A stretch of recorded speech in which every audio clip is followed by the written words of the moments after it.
عمر فاروق کے زمانے میں قحط پڑ گیا، حضرت عمر فاروق کے زمانے میں قحط پڑ گیا، لوگوں نے کہا امیر المومنین چلیے نماز استسقا پڑھیے، اللہ سے ہمارے لیے دعا کیجئے کہ اللہ رحمت کی بارش فرمائے، سوکھا پڑا ہوا ہے، بچے بھوکے مرنے لگے، حالات بہت خراب ہیں، آئے امیر المومنین جنگل کی طرف نکلیے اور اللہ سے بارش طلب کیجئے، نماز استسقا پڑھیے۔ اللہ حضرت عمر فاروق رضی اللہ تعالیٰ عنہ تمام لوگوں کو لے کر نکلے، تمام لوگوں کو لے کر جنگل میں نکلے، نماز استسقا پڑھی اور صرف آسمان پر ہاتھ بلند کر کے اتنا فرمایا، اے اللہ نستغفر اللہ نستغفر اللہ، اللہ ہم سب استغفار کرنے آئے ہیں، ہم سب مغفرت طلب کرنے آئے ہیں۔ حضرت عمر نے یہ نہیں کہا اللہ تو میرے اوپر رحمت کی بارش فرما، یہ نہیں کہا کہ اللہ تو ہمارے اوپر رحمت کی برخا فرما، ایک قطرہ پانی کا نہیں مانگا۔ حضرت عمر نے صرف یہ کہا اللہ میری مغفرت فرما، ہمارے ساتھ جتنے لوگ آئے ہیں اللہ ان سب کی مغفرت فرما دے، اے اللہ ہمارے گناہوں کو بخش دے، اے اللہ ہماری مغفرت فرما دے۔ اتنی دعا مانگی اور لوٹ کے واپس چلے آئے۔ جب اپنے گھر پہ آئے تو تمام لوگوں نے گھر گھیر لیا، حضرت عمر باہر نکلے، لوگوں نے کہا امیر المومنین یہ کیا ہو گیا آپ کو؟ آپ جنگل میں ہم سب کو لے کر نکلے، ہم نے سوچا نماز استسقا کے بعد آپ اللہ سے دعا کریں گے کہ اللہ ہمارے اوپر رحمت کی بارش فرمائے، آپ نے بارش کے لیے ایک لفظ بھی اللہ سے نہیں مانگا، آپ نے ایک قطرہ پانی بھی اللہ سے دعا نہیں کی اور آپ مغفرت کی دعا کر کے چلے آئے۔ فرمایا اے لوگوں کیا تم نے یہ نہیں پڑھا وَاسْتَغْفِرُوا رَبَّكُمْ إِنَّهُ كَانَ غَفَّارًا، اپنے رب سے مغفرت طلب کرو وہ بہت ہی زیادہ بخشنے والا ہے۔ يُرْسِلِ السَّمَاءَ عَلَيْكُمْ مِدْرَارًا، جب مغفرت طلب کرو گے تو اللہ آسمانوں سے موسلا دھار بارش برسائے گا۔ لوگوں میں نے بارش نہیں مانگی ہے لیکن بارش جن گناہوں کی وجہ سے رکتی ہے، میں نے مغفرت کی دعا کر کے مغفرت طلب کر کے آسمان کے ان دروازوں کو جھنجھوڑ دیا ہے، آسمان کے ان دروازوں میں سوراخ کر دیا ہے، آسمان کے ان دروازوں میں چھید کر دیے ہیں جہاں سے بارش آتی ہے۔ ہم نے مغفرت طلب کر کے آسمان کے دروازوں کو ہلا دیا ہے، انتظار کرو انشاءاللہ بارش کے قطرے آنے والے ہیں۔ ایک دن گزرا تھا کہ پھر موسلا دھار بارش ہوتی ہے۔ میرے بھائیوں چھوٹی سے چھوٹی نیکی کو بھی حقیر مت سمجھو، چھوٹی سے چھوٹی نیکی کو بھی حقیر مت سمجھو۔ قرآن پڑھیے اللہ رب العالمین فرماتا ہے فَمَن يَعْمَلْ مِثْقَالَ ذَرَّةٍ خَيْرًا يَرَهُ وَمَن يَعْمَلْ مِثْقَالَ ذَرَّةٍ شَرًّا يَرَهُ، اگر ذرہ برابر بھی نیکی کرو گے تو اس کو بھی تم اپنے رب کے نام اپنے نام اعمال میں دیکھ لو گے، ذرہ برابر بھی برائی کرو گے تو اس کو بھی تم اپنے نام اعمال میں دیکھ لو گے۔ چھوٹی سے چھوٹی نیکی کو بھی حقیر مت سمجھو، اس میں کیا ہو جائے گا؟ کل میں نے بتایا تھا نا چھوٹی سے چھوٹی نیکی، راستے سے گزر رہے ہیں پتھر پڑا ہٹا دو، کانٹا پڑا ہٹا دو، یہ نہ سمجھو یار یہ کوئی نیکی ہے۔ چھوٹی سے چھوٹی نیکی کو بھی حقیر مت سمجھو۔ اللہ کے رسول ایک مرتبہ خطبہ دے رہے ہیں اور عورتوں کو مخاطب کر کے کہہ رہے ہیں یا معاشر النساء، اے عورتوں کی جماعت، اے مستورات، اے عورتوں، تم اپنے گھر میں، تم اپنے گھر کے پڑوس میں رہنے والی کسی پڑوسن کو صدقہ اور خیرات کرنے میں کبھی حقارت محسوس مت کرنا۔ تم اپنے گھر کے پڑوس میں رہنے والی پڑوسن کو صدقہ اور خیرات کرو، اگرچہ کچھ بھی دینے کے لیے نہ ہو تو ایک بکری کا کھر ہی دے دیا کرو۔ بکری کا کھر ہی کیوں نہ ہو، بکری کا کھر، بکری جس سے چلتی ہے یہ پیروں کا یہ نچلے والا حصے کو کھر کہا جاتا ہے نا، یہ عرب کے اندر سب سے گھٹیا چیز مانی جاتی تھی، سب سے کمتر چیز سمجھی جاتی تھی۔ تو اللہ کے نبی صلی اللہ علیہ وسلم کہہ رہے ہیں کہ آئے عورتوں اپنے پڑوسن کو صدقہ اور خیرات کرو، اگرچہ بکری کا کھر ہی کیوں نہ ہو، بکری کا کھر بھی تمہیں دینا پڑے تو دے دو، صدقہ اور خیرات کرو۔ تو تم ان کو صدقہ اور خیرات کرو، اس نیکی کو حقیر مت سمجھو. آئیے اور ایک اور روایت کی طرف میں تمہیں لے کے چلتا ہوں. بخاری کی روایت ہے.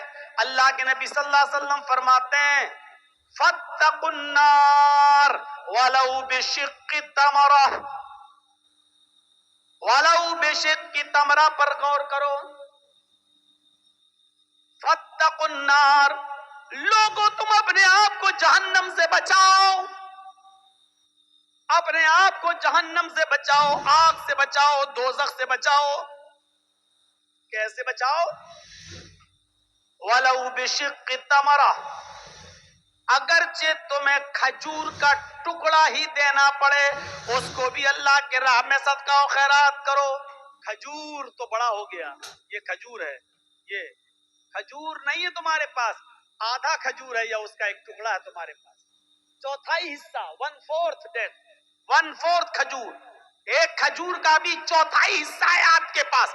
اللہ کے نبی کہہ رہے ہیں کہ اگر وہ بھی تمہارے گھر پہ رکھا ہے، فاضل ہے، تو ولو بشق تمرہ، تو وہ بھی کسی نہ کسی غریب کو یا غریب کے بچے کو دے دو، کھلا دو اس کو. اپنے آپ کو جہنم سے بچاؤ. کھجور کے ٹکڑے کی حیثیت کیا ہے؟ کوئی آدمی کھجور کا ٹکڑا دے گا؟ پورا کھجور دے دے گا. اللہ کے نبی کہہ رہے ہیں کھجور تو چھوڑو، ولو بشق تمرہ، اگر تمہارے پاس کھجور کا ٹکڑا ہی ہو تو اس کو بھی دے دو. یعنی اس نیکی کو بھی حقیر مت سمجھو. ارے یار کیا ہے میرے پاس، یہ اس کا کیا ہو جائے گا، ایک کھجور کا ٹکڑا دیں گے تو اس کا کیا پیٹ بھر جائے گا بیچارے گا، کیا بھرے گا؟ نہیں، اللہ کے نبی اکسا رہے ہیں، ابھار رہے ہیں. اگر تمہارے پاس کھجور کا ٹکڑا ہو تو تم اس کو بھی صدقہ و خیرات کر کے اپنے آپ کو جہنم سے بچاؤ. واتقوا النار ولو بشق تمرہ، اپنے آپ کو دوزخ سے، جہنم سے بچاؤ. اگرچہ تمہارے پاس کھجور کا ٹکڑا ہی کیوں نہ ہو، صدقہ و خیرات کرنے کے لیے کرو.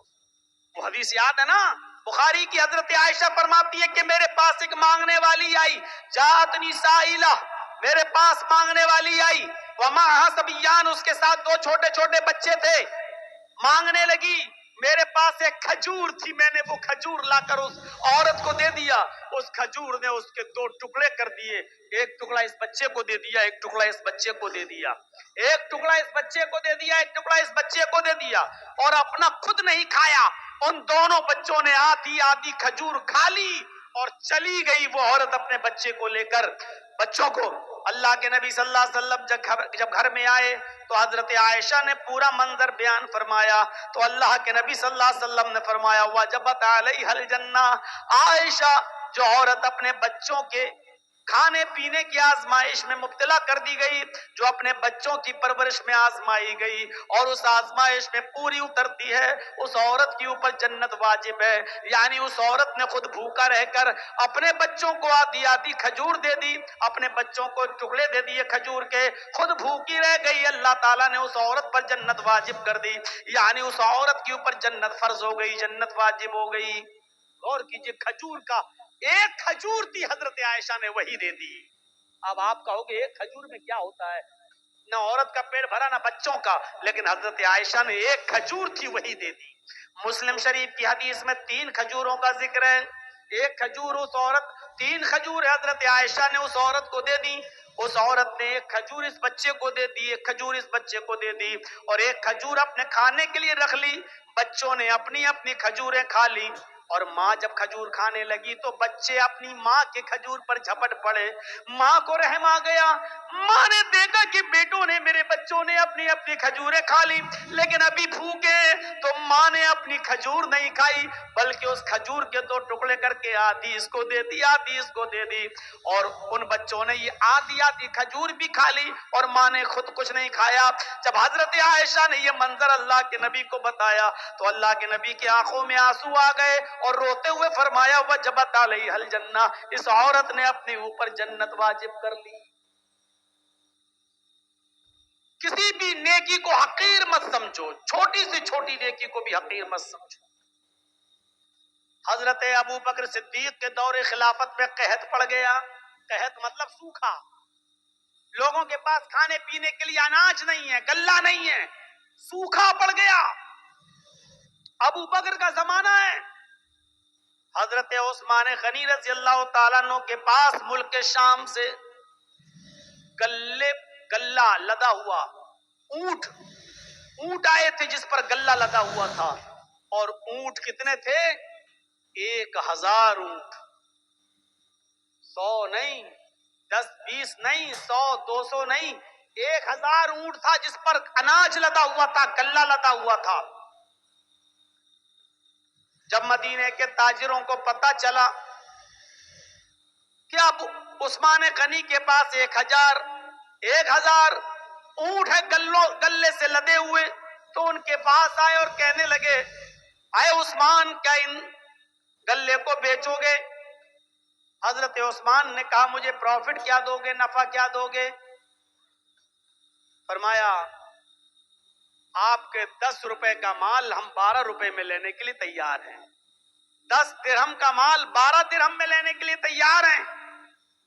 حضرت عثمان نے فرمایا پھر چھوڑو، مجھے اس سے بھی زیادہ پروفٹ مل رہی ہے. کہا کہ اچھا 13 لے لو، آپ کا ہر 10 درہم کے مال پر 13 درہم ہم سے لے لو، ہم اس کو بیچیں گے جتنا چاہیں گے. قحط پڑا ہوا ہے، سوکھا پڑا ہوا ہے، ہمارا مال تو بکی جائے گا، آپ 10 کے درہم پر 13 درہم لے لو. حضرت عثمان کہتے ہیں مجھے اس سے بھی زیادہ مل رہا ہے. اور لاسٹ میں بولی لگتی ہے اے عثمان ہم 10 کا مال 15 درہم میں لینے کے لیے تیار ہیں. حضرت عثمان کہتے رہنے دو، 10 درہم پر تم 15 درہم دو گے، لیکن مجھے اس سے بھی زیادہ پروفٹ مل رہی ہے. تب تمام لوگ اٹھ گئے، جتنے بھی بزنس مین تھے وہ اٹھ گئے اور کہنے لگے عثمان اگر اس سے زیادہ تمہیں مل رہا ہے تو اسی کو دے دو، ہم لوگ چل رہے ہیں، ہم لوگ جا رہے ہیں. جب وہ جانے لگے جتنے بزنس مین تھے تو پلٹ کر کہنے لگے عثمان ہم جا تو رہے ہیں، ہمیں اب نہیں چاہیے، 10 کا مال ہم 15 میں لینے کے لیے تیار ہیں، اس سے زیادہ ہم نہیں دے سکتے، اور آپ کہہ رہے ہیں اس سے بھی زیادہ ہمیں مل رہا ہے. مدینے کے سارے بزنس مین یہاں موجود ہیں، میری نظر میں اب کوئی باقی نہیں ہے، جو جتنا بڑا بزنس مین ہے وہ یہاں موجود ہے اور ہم سب لوگ یہاں ہیں. پھر مجھے اتنا تو بتا دو کہ 10 کا مال 15 میں لینے کے لیے ہم لوگ تیار ہیں، اس سے زیادہ تمہیں کون دے رہا ہے؟ سارے بزنس مین تو یہاں موجود ہیں، پھر تمہیں 10 کا مال 15 سے زیادہ لینے میں کون تیار ہے تمہارا؟ حضرت عثمان مسکراتے ہوئے جواب دیتے ہیں کہ اللہ، میرا اللہ مجھے اس سے بھی زیادہ پروفٹ دے رہا ہے. تم میرے 10 درہم کے مال کو 15 میں خریدو گے اور میرا اللہ 1 درہم کا مال 10 درہم میں لے رہا ہے. تم 10 کا 15 دو گے اور میرا رب 10 کا 100 دے رہا ہے، 1 کا 10 دے رہا ہے. تم 10 درہم کا مال 15 درہم میں لے رہے ہو اور میرا رب 10 درہم کا مال 100 درہم میں لے رہا ہے.